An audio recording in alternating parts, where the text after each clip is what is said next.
Interestingly, I've said this for many, many years, that individuals who are materialistic, individuals who are atheistic, that is, individuals who do not take refuge in God and the eternal, truthfully, they know nothing but fear. Oh, they can put on a brave face, and many do, but let me explain, it is indeed just a persona.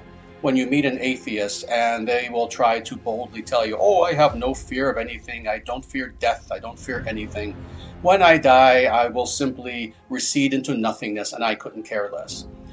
When materialistic people say this, they are indeed putting on a brave face, and that's all that it is. Why do we know this? How can we know that this is indeed the case? Very simply. Because while on the one hand they say this, they do not live it. In other words, individuals who are materialistic people and who say, well, I don't believe in God and I fear nothing, I really don't care, they still try to create castles made upon sand within this world. They still try to accumulate as much wealth and fame and pleasure, etc., as they can in this material world. So the truth of the matter is, on the one hand, while they will claim, that is materialistic people, that they have no fear, they try to surround themselves with temporary things that they think are going to protect them.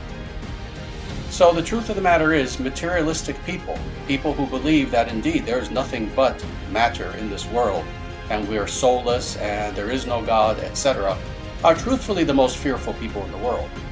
Rather, it is the case that when one surrenders all false ego, all false identification with that which is temporary, that then, having taken refuge of the eternal, now you are fearless.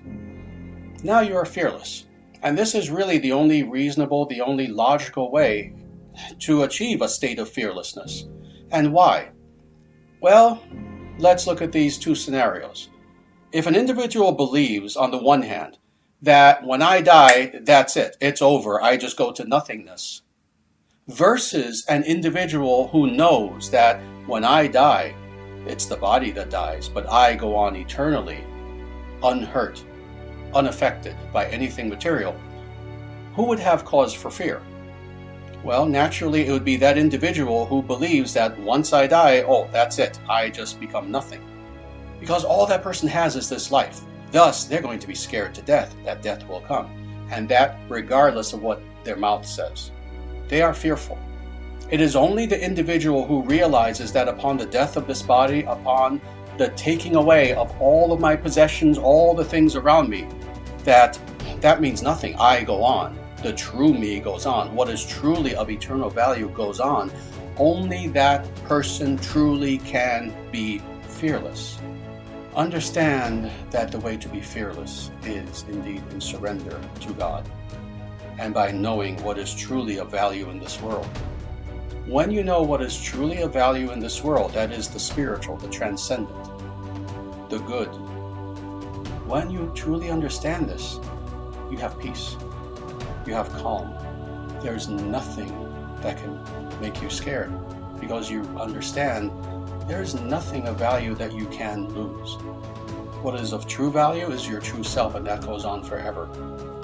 So you take that true self and you offer that self at the feet of Bhagavan, at the feet of God.